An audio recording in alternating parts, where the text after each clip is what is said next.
Ambassador Jiwoo Park walked through the massive doors of the council chamber. Her shoes clicked on the smooth floor that seemed to glow with its own light. She had been to this place hundreds of times before. Today felt different. Something was wrong in the air. The chamber was enormous. It could fit 10 human sports stadiums inside.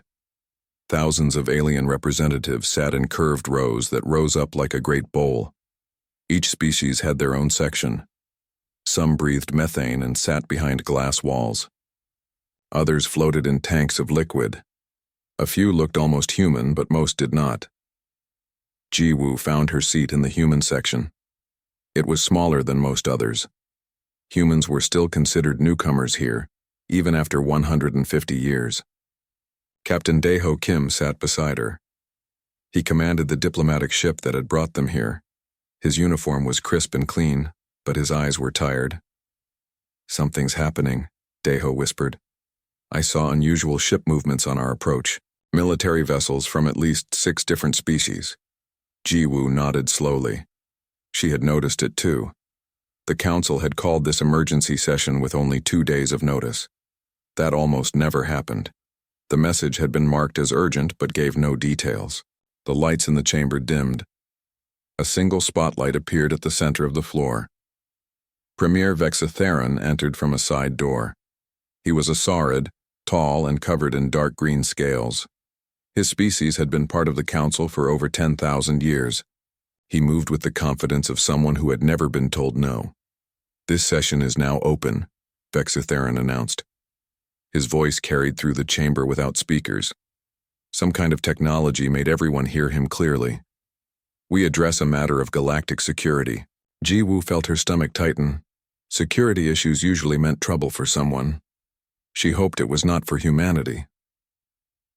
"The Council has observed with growing concern the military expansion of certain younger species," Vexatheron continued. He turned his head and his eyes seemed to lock onto the human section. "Humanity has increased its fleet size by 40% in the last 20 years. Your technology advances at a rate that destabilizes the careful balance we have maintained for millennia." Jiwoo stood up quickly. "Premier, humanity's fleet growth is within all legal limits set by council treaties. We have broken no laws." "Laws are not the issue," another voice called out. It belonged to Draconis, the military chief of the council. He was even larger than Vexatheron, with red scales and scars across his snout. "The issue is capability. Your species develops weapons faster than we can assess their impact. Your ships use engine designs that our best scientists struggle to understand. This creates uncertainty. Uncertainty creates fear. Fear creates conflict. Then let us share our research," Jiwoo said.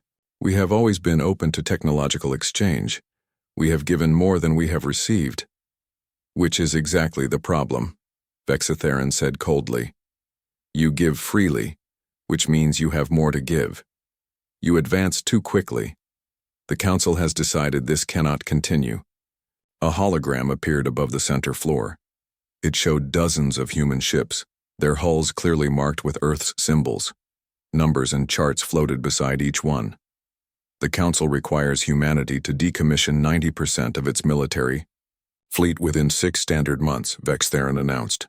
"You will submit all advanced weapons research for council review.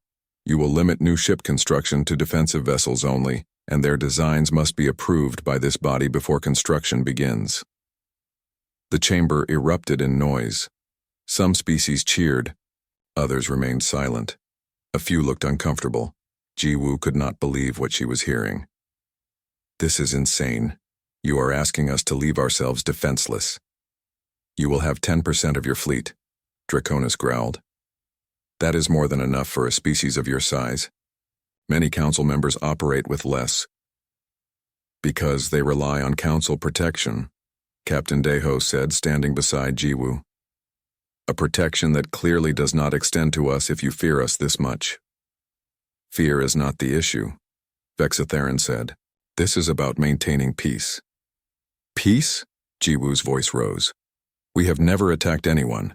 In 150 years, humanity has fought in 3 wars, and all 3 times we were defending council members from aggressors. We have mediated 47 conflicts.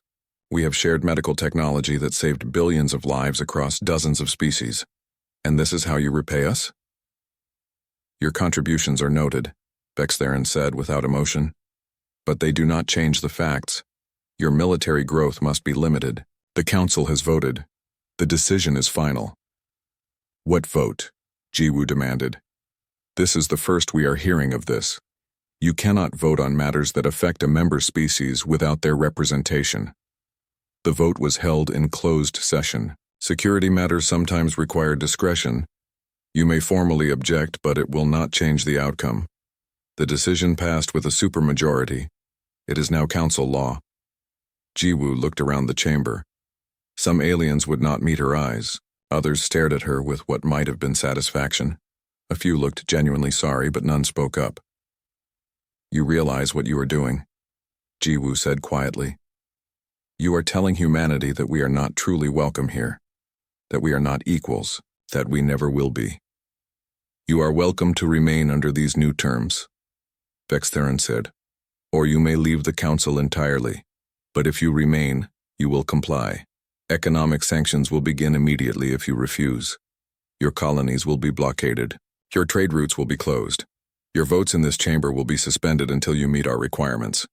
Captain Daeho touched Jiwoo's arm. Ambassador, we need to contact Earth immediately.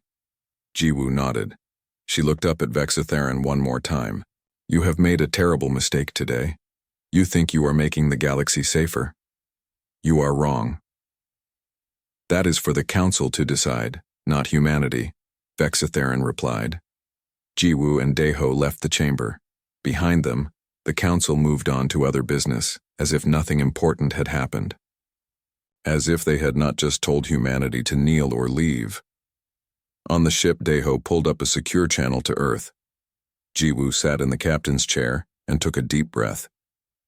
She had spent 20 years building relationships in the Council, 20 years of careful diplomacy.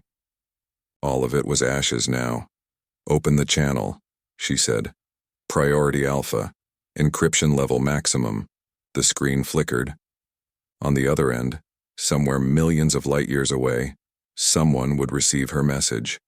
Someone would have to make a choice that would change everything. This is Ambassador Park, she said to the recorder. The Council has issued an ultimatum. Terms are unacceptable. They have crossed the line. I recommend we activate Protocol Exodus. Earth must decide now. Do we kneel, or do we walk away? She ended the transmission. Captain Daeho looked at her with worry in his eyes. Do you think Earth will really leave the Council? He asked. Jiwoo stared out at the stars beyond the viewport. I think, she said slowly, that the Council just learned something important about humans. We do not respond well to threats. They are about to find out what happens when you push us too far. President Young-Soo Choi stood at the window of his office on Earth. Below him, the city of New Seoul stretched for hundreds of kilometers. Flying cars moved between buildings that touched the clouds. Beyond the city, he could see the ocean, and beyond that, the stars were beginning to appear as night fell. He had just finished watching Ambassador Park's message for the third time. Each time he felt his anger grow hotter. Play the last part again, he said to his assistant. The hologram flickered. Jiwoo's face appeared tired and sad. They have crossed the line. I recommend we activate Protocol Exodus. Young-Soo turned away from the window. His office was filling with people. Admiral Hana Lee entered first, still in her fleet uniform. Dr. Hyen Nam came next, carrying a data tablet. Commander Bo-Ra Shin was last, her special operations badge gleaming on her chest. I assume you have all seen the ambassador's message, Young-Soo said. He did not sit down. He felt too restless to sit. I have, Admiral Hana said. Her voice was hard as steel. This is an act of war without calling it war. They want us defenseless. It is worse than that, Dr. Hyen said. She activated her tablet, and a hologram appeared over the president's desk. The Council's demands include something the ambassador did not mention in her first message. They want full access to our artificial intelligence research. They want our cybernetic technology. They want the blueprints for our quantum computers. Why? Young-Soo asked, though he suspected he already knew. Because they cannot build them themselves, Hyun said. We have offered to share this technology for years. Every time they refuse. They say it is dangerous. But now they want it anyway. They want to take it from us without admitting they need our help. Commander Bora spoke up. Mr. President, I have reports from our colonies. Council enforcers have already begun unannounced inspections. They are not asking permission. They just arrive and demand access to our facilities. Yesterday, they tried to board our research station at Tau Ceti. The station commander refused them entry. They threatened to force their way in. Did they? Young Su asked. No, our defense platforms activated. They left, but they promised to return with more ships. Young Su felt the anger building in his chest. He had been president for 8 years. In that time, he had worked hard to maintain good relations with the Council. He had believed in the galactic community. He had believed that humans could find their place among the stars alongside other species. Now he saw the truth. The Council did not want partners. They wanted subjects. Tell me about Protocol Exodus, he said to Admiral Hana. Hana straightened. It is our contingency plan for complete withdrawal from Council space. We close all embassies. We recall all diplomats. We sever all trade agreements. We pull back to our own territory and seal our borders. Can we survive without the Council? Yes, Hana said without hesitation. We will lose access to some rare materials, but we can find alternatives. We will lose some trade partners, but we have enough internal commerce to sustain our economy. The transition will be difficult, but we can do it. How long would it take? 6 months for a safe, organized withdrawal. 3 months if we push hard and accept some risks. Young Su looked at Dr. Hyan. What about technology? The Council shares research across all member species. If we leave, we lose that access. Hyan actually smiled, though it was not a happy smile. Mr. President, I have been documenting this for years. Humanity contributes 63% of all new technology patents filed in Council databases. We contribute 78% of medical advancements. We contribute 91% of agricultural improvements. The Council needs our technology far more than we need theirs. Then why do they fear us? Because we are better than them, Hyan said bluntly. Not because we are smarter, not because we work harder, but because we innovate differently. Most Council species have been advanced for thousands of years. They have stable technology. They make small improvements, but nothing revolutionary. Humans are still young. We still think like explorers. We still try crazy ideas. We still take risks. That scares them. There was a soft chime. Young Su's assistant spoke quietly. Mr. President, you have a private communication request. It is from Council Arbiter Thelmorix. Young Su frowned. Thelmorix was from one of the smaller Council species. Humanity had helped his people recover from a plague 20 years ago. Put him through. Private channel. The others stepped back. A new hologram appeared, showing a tall, thin alien with gray skin and large black eyes. He looked nervous. President Choi, Thelmorix said, thank you for accepting my call. I should not be doing this, but I owe your species a debt. What is it, Arbiter? I wanted you to know the truth. The Council did not vote to limit your military because they fear you will attack anyone. They fear you will surpass them completely. In another century, maybe less, human technology will be so advanced that you will not need the Council at all. You will be stronger than all of us. They see this coming and they are trying to stop it now while they still can. Young Su felt cold. So this is about keeping us down. Yes, I voted against it. So did 43 other species. But the old powers, the ones who have led the Council for millennia, they voted as a bloc. They convinced enough others to give them the majority they needed. I am sorry, President Choi. Your species deserves better. Thank you for telling me, Young Su said. It confirms what I suspected. What will you do? I will do what is best for humanity. Thelmorix nodded sadly. I understand. Good luck, President. I hope we meet again under better circumstances. The hologram vanished. Young Su turned back to his advisors. Call an emergency session of the Planetary Assembly. I want every senator and every governor on the call within the hour. And get Ambassador Park back here as fast as possible. She needs to be present for what comes next. 3 hours later, Young Su stood before a holographic assembly of humanity's leaders. Over 300 faces looked back at him from every corner of human space. Some were on Earth, some were on Mars or the moons of Jupiter. Others called in from colonies dozens of light years away. You have all seen the Council's demands, Young Su began. You know what they want from us. I am here to ask you to make a choice. Do we submit to their terms and accept permanent second-class status? Or do we leave the Council and stand on our own? The debate lasted for hours. Some argued for caution. The council was powerful. Leaving might lead to war. Others argued for compromise. Maybe they could negotiate better terms, but more and more the voices grew angry. Humanity had played by every rule. They had given more than they had taken. They had fought to protect council members who could not protect themselves. And this was their reward? To be told they were too dangerous? To be forced to disarm? Finally, Ambassador Jiwoo Park spoke. She had returned to Earth just in time for the session. Her face appeared larger than the others in the hologram. I have spent half my life in council chambers, she said. I have made friends among dozens of species. I have worked for peace and cooperation. But today the council showed me something I cannot ignore. They do not see us as equals. They never will. They see us as a threat to be controlled. I say we are not a threat. We are the future. And if they cannot accept that, then we do not need them. The vote was called. One by one, the assembly members cast their choice. The results appeared in glowing numbers above Young-Soo's desk.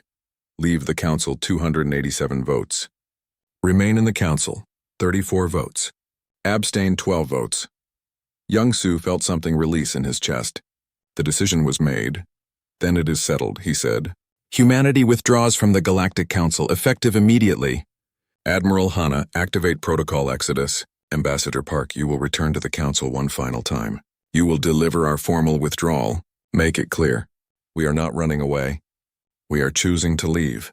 There is a difference. Jiwoo smiled for the first time in days. With pleasure, Mr. President. 2 days later, Ambassador Jiwoo Park stood again in the council chamber. This time she did not take her seat. She stood at the center floor, where only the most senior council members usually spoke. Vex Theron looked down at her with barely hidden contempt. Have you come to inform us of humanity's compliance? No, Jiwoo said. Her voice was steady and clear. I have come to inform you of humanity's departure. Effective immediately, we withdraw from the Galactic Council. All treaties are void. All agreements are terminated. You wanted us smaller. You wanted us controlled. We choose neither. We choose freedom. The chamber exploded in noise. Some species shouted in anger, others in shock, a few in what might have been approval. Jiwoo did not wait for them to quiet down. She simply turned and walked out.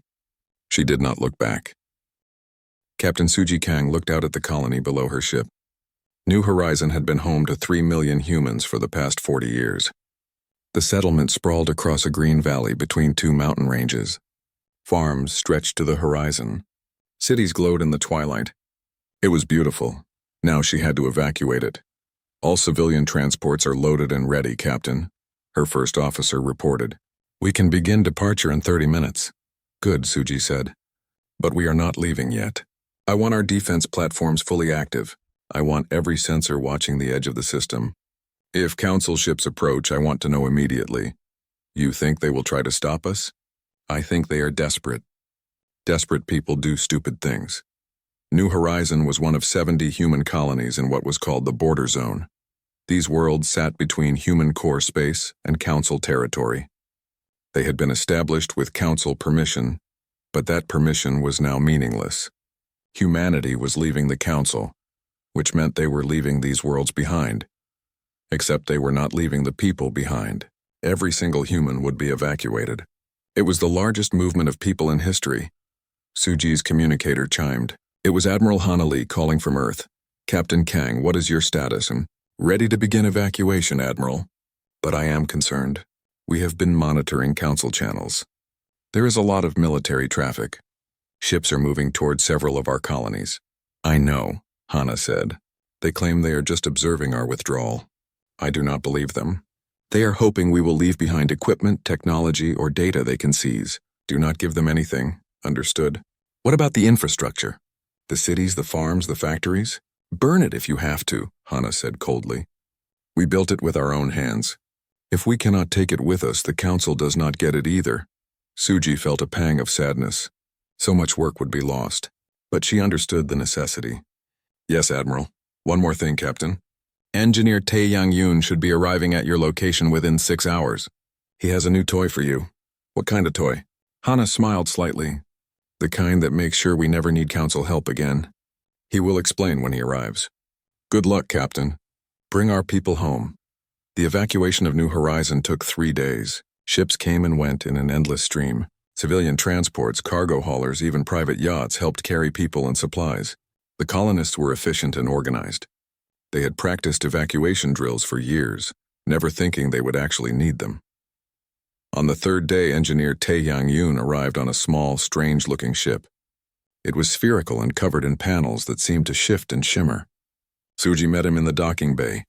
"Captain Kang," Tae-Yang said with a bow. He was young, maybe 30, with bright eyes and excited energy. "I am here to install your new gateway." "Gateway, yes. Come, I will show you." He practically bounced as he walked, leading Suji to a cargo bay where a massive piece of equipment waited. It looked like a ring made of silver metal about 20 meters across. Strange symbols glowed along its surface.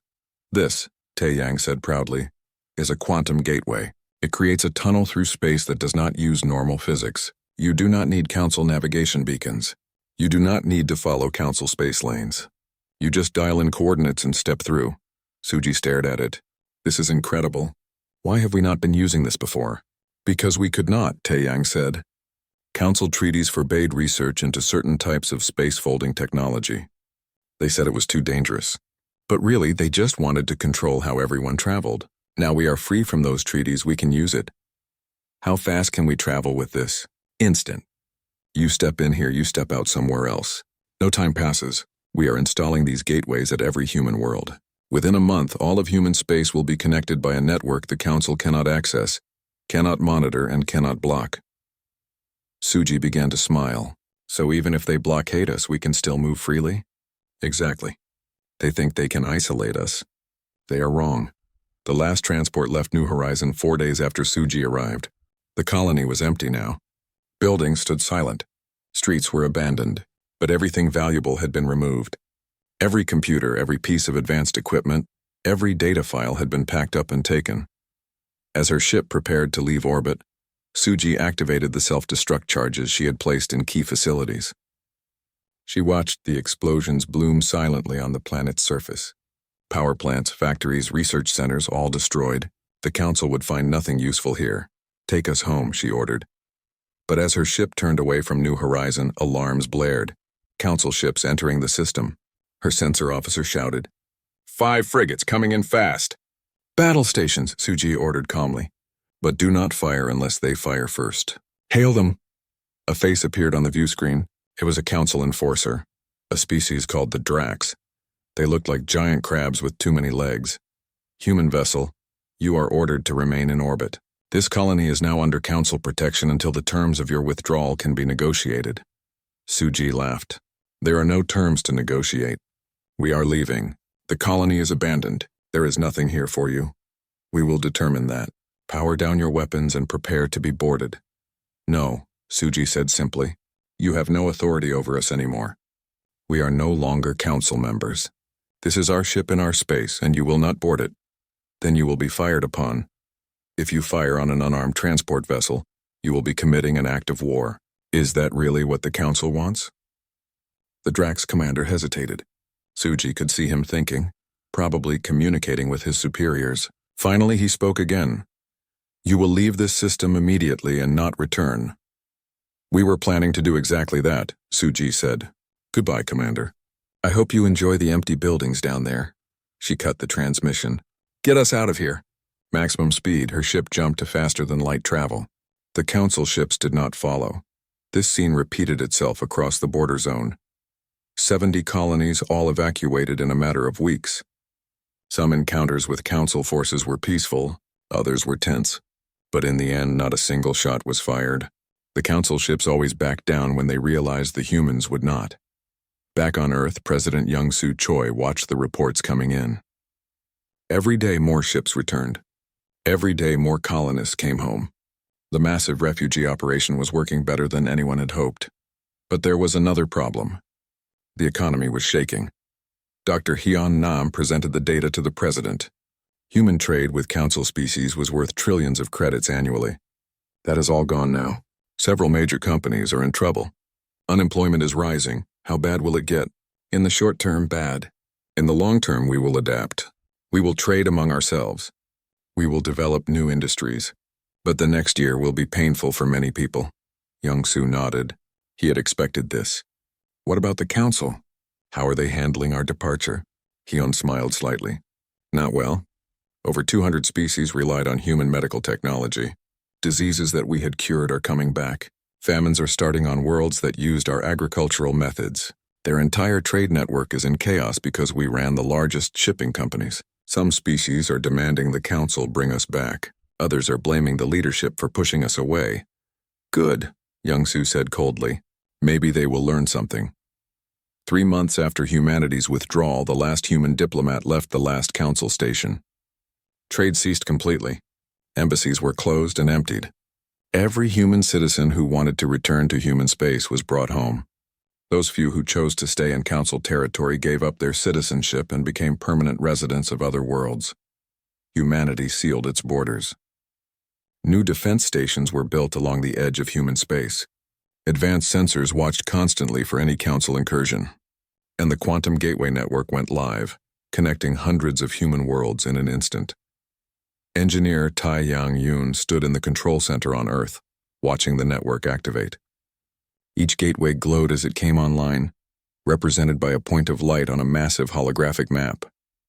Lines connected them, forming a web of instant transportation that covered all of human territory. It is beautiful, he whispered. Admiral Hana Lee stood beside him. Can the council detect these gateways? No. The quantum signature is completely different from their technology. To their sensors, it will look like empty space. They will not even know we are moving ships until those ships appear right in front of them. Perfect. How many gateways can we build? As many as we need. The resources required are minimal. We can place them anywhere we want. Near stars, in deep space, even in asteroid fields. Hana smiled. Then we will be truly independent. They cannot blockade us if they cannot even see our routes.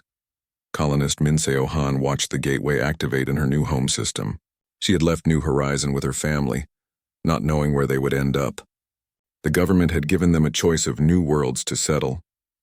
They had chosen one called Haven, a beautiful planet with blue oceans and green continents.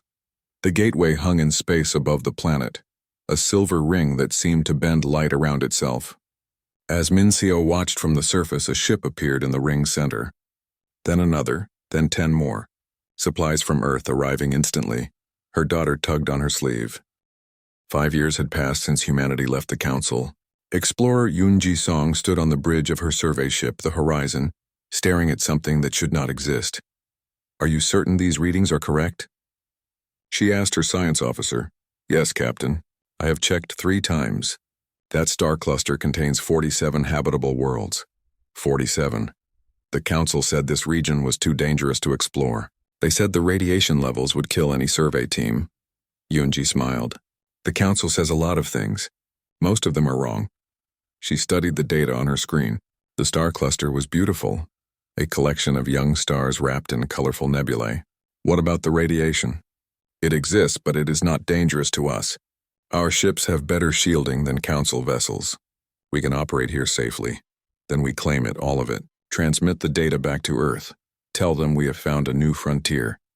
The Horizon was one of 100 exploration ships humanity had launched in the past 5 years. Without council restrictions, human ships could go anywhere. They explored regions of space the council had declared off limits. They used travel methods the council had banned. They pushed into the unknown with an enthusiasm that other species had lost millennia ago, and they found wonders. Back on Earth, Dr. Jae-hoon looked at the data from the Horizon and felt excitement building in his chest. He was the lead researcher for the Colonial Development Institute. His job was to turn discoveries into new human settlements. 47 worlds, he said to his team. We can terraform 20 of them within a year. The others are already habitable. This is the largest expansion opportunity we have ever had. The council will claim we are violating their territory, one of his assistants said nervously. Let them claim it, Jae-hoon said. That cluster is 300 light years from the nearest council world. They never went there because they were afraid. We are not afraid. File the colonization permits. I want the first settlers on their way within 6 months. While human explorers pushed outward, Admiral Jin-ho Bae commanded a fleet that had grown beyond anyone's expectations. Without council restrictions on ship design, Human engineers had created vessels that were faster, stronger, and more advanced than anything in Council space. Jin-Ho stood on the bridge of his flagship, the Indomitable. Around him, a fleet of 300 ships hung in the darkness. They were sleek and deadly, covered in weapons the Council had never seen. Stealth systems made them nearly invisible. Quantum drives let them cross vast distances in moments. "Admiral, we have completed the patrol of Sector 7. His tactical officer reported. "No Council incursions detected." "Good. How many times have they tested our borders this month?" 17 times. Each time they send a scout ship to probe our defenses. Each time we detect them before they even cross the line. They turn back when they realize we are watching." Jin-Ho nodded. "They are afraid to enter our space, but they desperately want to know what we are doing. Let them wonder. Continue the patrols." The truth was, humanity's military had exploded in size and capability. Without Council oversight, they could build whatever they wanted. Research that had been banned for decades suddenly moved forward at incredible speed. New weapons, new defenses, new ship designs, all emerged from laboratories across human space. The Council had tried to limit humanity's growth out of fear. Instead, they had simply delayed it. Now that the limits were gone, humans advanced faster than ever. In Council space, things were very different. Council Intelligence Director Sithral sat in his office reading reports that made him feel sick with worry. "Tell me again," he said to his assistant. "How many human colonies do we estimate exist now?" "At least 400, Director." "Possibly more. We cannot get accurate counts because we cannot penetrate their space. Their borders are sealed to us." 400? They had only 130 when they left us 5 years ago. "Yes, Director. They have grown at an incredible rate. They are colonizing regions we thought were uninhabitable. They are using technology we do not understand, and they are doing it all without asking permission from anyone." Sithral rubbed his temples. He had warned the Council this would happen.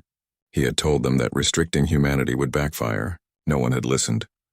"What about their military?" "We know very little. Our spy probes are detected and destroyed before they can gather useful intelligence. The few images we have captured show ships that are far more advanced than they should be." "Director, I believe humanity's fleet is now larger than the 5 most powerful Council militaries combined." "That is impossible. 5 years is not enough time to build such a force." "It is if you have no regulations limiting your production. It is if you have access to resources we cannot reach. It is if your entire population is motivated by anger at being cast out." Sithral stood and walked to his window. Outside, the Council station seemed busy and normal, but he knew the truth. Council space was falling apart. 36 species had left the Council in the past 5 years. They were not joining humanity, but they were following humanity's example. They declared independence, sealed their borders, and refused to follow Council laws. The careful order that had lasted for millennia was crumbling. "What about the internal situation?" Sithral asked. "How are the member species managing without human support?" His assistant hesitated. "Not well, Director.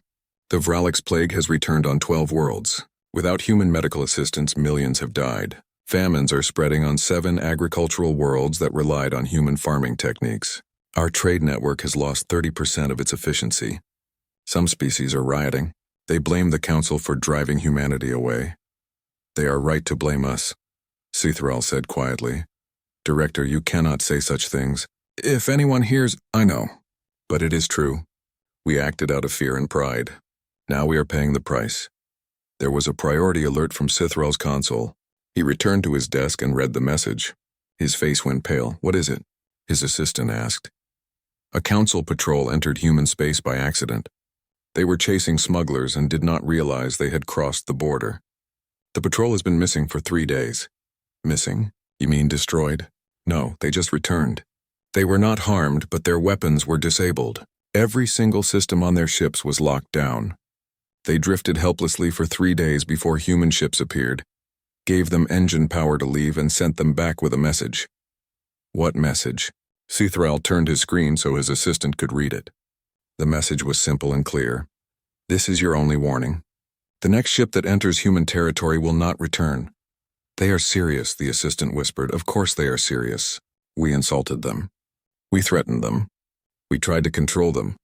Now they are showing us that they are beyond our reach, and there is nothing we can do about it." Explorer Yoonji Song stood on the surface of a new world. Her team had named it New Dawn. It was a perfect planet with clear skies, breathable air, and oceans full of life. In a year, 1 million humans would live here. In 10 years, 10 million. She looked up at the stars. Somewhere out there, the council sat in their chambers arguing about things that no longer mattered. They could not stop humanity anymore. They could not even find all of humanity's worlds. "Captain," her science officer called. "We have detected something unusual." Yunji walked over to the scanner. "What is it?" "Another star system about 50 light-years from here. The readings are strange. It looks like there might be artificial structures. Alien structures. Not human, not council." "Correct. This could be a first contact situation." Yunji felt her heart race. First contact with a new species. It was every explorer's dream. "Set course immediately, and send a message back to Earth. Tell them we might have found new neighbors." As the horizon lifted off from new dawn and jumped toward the unknown, Yunji thought about how much had changed. 5 years ago, humanity had been junior members of the council, always asking permission, always following rules made by others. Now humanity made their own rules. They explored where they wanted. They built what they wanted. They were truly free, and the galaxy was starting to realize that free humans were far more powerful than controlled humans had ever been. On Earth, President Young Soo Choi read the reports from across human space. New colonies, new discoveries, new technologies, everything was advancing at a pace that amazed even him. "We did the right thing," he said to Admiral Hana Lee, who sat across from his desk. "Yes, we did," Hana agreed. "But the question now is what comes next. The council is weakening. Other species are watching us and wondering if they should follow our path. We need to decide what kind of future we want. A future where humans are strong enough that no one can threaten us again," Young Soo said firmly. "Agreed. But we also need to decide how we will deal with the council when they inevitably come asking for help. When that happens," Young Soo said, "we will remind them that help is something you ask for nicely. It is not something you demand. And it certainly is not something you can take by force." He looked out his window at the stars. Somewhere out there, humanity was building an empire of freedom. The council had tried to keep them small. Instead, they had made them unstoppable. 10 years had passed since humanity left the council. Ambassador Sang-hoon Ryu walked through the corridors of the rebuilt council station. He was not here as a supplicant. He was here because the council had begged humanity to return to the negotiating table. Things had changed dramatically.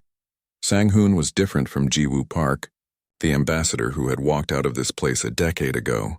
Ji-woo had been diplomatic and patient. Sang-hoon was neither. He had been chosen specifically because he would not accept disrespect. "Ambassador Ryu," a voice called. It was Premier-elect Krynax, a tall being with blue skin and 4 arms. She had just won the council elections by promising to repair relations with humanity. "Thank you for coming. I am here because my government decided to listen to your request," Sang-hoon said coolly. "Nothing more," Krynax nodded. She understood. "Please follow me to the negotiation chamber. The other representatives are waiting." The chamber was smaller than the main council hall. Only 20 species were present, the most important ones. They all turned to look when Sang-hoon entered. Some faces showed hope. Others showed resentment. A few showed fear. Vexitharan was there, the same Saurid who had delivered the ultimatum 10 years ago. He was older now, his scales duller, his movements slower. He did not meet Sang-hoon's eyes. "Let us begin," Krynax said. "Ambassador Ryu, the council wishes to formally apologize for the actions taken against humanity 10 years ago. We recognize that we acted hastily and without proper consideration for your contributions to galactic society." "You recognize that now?" Sang-hoon said. "After 10 years of watching your civilization crumble without our help?" There was uncomfortable silence. Finally, an ambassador from the Delcrani species spoke up. "Ambassador, we know we were wrong, but surely you can see that continued separation benefits no one. The galaxy needs cooperation." "The galaxy had cooperation," Sang-hoon said, "until the council decided that cooperation meant submission. You did not want partners. You wanted servants." "That is not true," Vextharan said, finally speaking. "We were concerned about stability." "You were concerned about losing power," Sang-hoon corrected him. "You saw that humanity would eventually surpass you, and you tried to stop it. You failed. Now you are here, asking us to come back and save you from the consequences of your own foolishness. Is that a refusal?" Cranax asked quietly. Sang-hoon paused. He had been instructed to negotiate, not to simply reject everything. No, it is a statement of fact. If we are to consider any kind of new relationship with the Council, things must be different. Completely different. We are prepared to offer humanity full voting rights, Cranax said. Equal status with the oldest Council members. We will remove all restrictions on your military and technology development. We will grant you access to any resources you need. We already have all of that, Sang-hoon said. We took it when we left. The question is not what you can give us. The question is what you can offer that would make us want to deal with you again. Before anyone could answer, alarms sounded. Red lights flashed throughout the station. A voice came over the communication system. Emergency. Unknown vessels detected entering Council space. Large fleet, origin unknown, hostile intent confirmed. Everyone rushed to the command center. Holographic displays showed a fleet of ships unlike anything the Council had seen before. They were massive, angular, and dark, hundreds of them moving in perfect formation toward a Council colony world. Who are they? Cranax demanded. Unknown species, the tactical officer reported. They are not responding to hails. They are jamming all our communications. They appear to be preparing to attack the colony on Theroc Prime. How long until they reach the colony? 6 hours. Mobilize the defense fleet. Already done, Premier. But our ships are scattered. We can only get 50 vessels to Theroc Prime in time. Intelligence estimates the enemy has over 200 ships. Sang-hoon watched the displays. The colony on Theroc Prime had a population of 8 million. It was defended by outdated weapons and shields. The incoming fleet would destroy it easily. He made a decision. Open a channel to the human fleet. What human fleet? The tactical officer asked. There are no human ships in Council space. Yes, there are, Sang-hoon said. We have been shadowing your borders for months. You just could not detect us. Open the channel on my authorization code. A new hologram appeared. It showed Admiral Yujin Che, commander of the human border fleet. She was young, competent, and loyal. She looked surprised to see Sang-hoon. Ambassador, what can I do for you? Admiral, I am at the Council station. An unknown hostile force is attacking a Council colony. 8 million civilians are in danger. Can you intercept? Yujin looked off screen, probably at her own tactical displays. Yes, we can intercept. We are 3 hours away at maximum speed. But Ambassador, our orders are clear. We do not intervene in Council matters. I am asking you to ignore those orders. I cannot do that without authorization from Earth. Then get that authorization. Admiral, 8 million people are going to die if we do nothing. Yes, the Council treated us badly. Yes, they do not deserve our help. But those civilians did not make the decision to cast us out. They do not deserve to be slaughtered because their leaders were fools. Yujin was quiet for a long moment. Stand by. The channel closed. Sang-hoon turned to find every alien in the command center staring at him. You have ships near our territory? Vex Theron said. That is an act of what? Sang-hoon interrupted. Of war? You are not in a position to accuse anyone of anything right now. My ships can save your colony. The question is whether they will. 3 minutes later, the channel reopened. Yujin's face reappeared. Ambassador, I have spoken with President Choi. He has authorized intervention. We are moving to intercept the enemy fleet. Thank you, Admiral. Don't thank me yet. We are going to save those civilians. But after this, humanity will owe the Council nothing. This is a one-time act of mercy. Make sure they understand that. I will. The display changed to show the tactical situation. The human fleet appeared on the sensors like ghosts materializing from nothing. 30 ships. But each one was far larger and more advanced than anything the Council had. They moved with incredible speed, arriving at Theroc Prime 30 minutes before the enemy fleet. They positioned themselves between the colony and the attackers, shields up, weapons ready. When the enemy fleet arrived, they did not slow down. They opened fire immediately. Beams of energy and missiles streaked toward the human ships, and then the Council representatives saw what human military technology had become. The human shields absorbed every attack without even flickering. Human weapons fired back with precision that seemed impossible. Each shot hit exactly where it needed to. Enemy ships exploded or went spinning away, disabled but not destroyed. The battle lasted 17 minutes. When it was over, the enemy fleet was in full retreat. 60 of their ships were destroyed. The rest fled at maximum speed. Not a single human ship was damaged. The command center was absolutely silent. Everyone stared at the displays in shock. "They are so powerful," someone whispered. Admiral Eugen's face appeared again. "Ambassador, the colony is safe. We are departing now. We will leave a small patrol to watch for the enemy's return. Send our medical ships if you need assistance with casualties." "Admiral," Krynak said, stepping forward, "on behalf of the Council, I thank you. You saved millions of lives today. We are in your debt." "You are welcome, Premier," Eugen said. Her expression softened slightly. "Those civilians did not deserve to die. But remember, humanity does not owe the Council anything. We helped today because it was the right thing to do. Not because we forgive you, and not because we need you." The channel closed. The human fleet disappeared as quickly as it had arrived, vanishing into the darkness of space. Sang-hoon turned to face the Council representatives. "That is what we have become in 10 years. That is what you tried to prevent. Now you have seen the truth. Humanity is not a threat to be controlled. We are the strongest military force in this region of space. We could conquer you if we wanted, but we do not want conquest. We want respect." "You have it," Krynak said immediately. "You have our respect and our gratitude." "Gratitude is not enough," Sang-hoon said. "If we are to have any relationship with the Council going forward, it will be on our terms. We will not rejoin the Council. That door is closed forever. But we will consider limited cooperation, trade agreements, technology exchanges, mutual defense pacts, but only if we are treated as equals. Actually, more than equals. You need us more than we need you." Vexatheron looked like he wanted to object, but he said nothing. He knew it was true. Over the following months, negotiations continued. Humanity agreed to resume limited trade with Council species. They agreed to share some medical technology for a price. They agreed to defend Council space from outside threats, if the Council paid for it with resources and territorial concessions.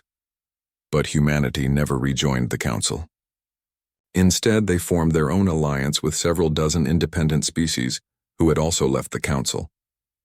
The human alliance became a rival power bloc, just as strong as the Council, maybe stronger. Journalist Jia Moon covered the entire story for Earth's news networks. She stood on the observation deck of a human station looking out at the stars.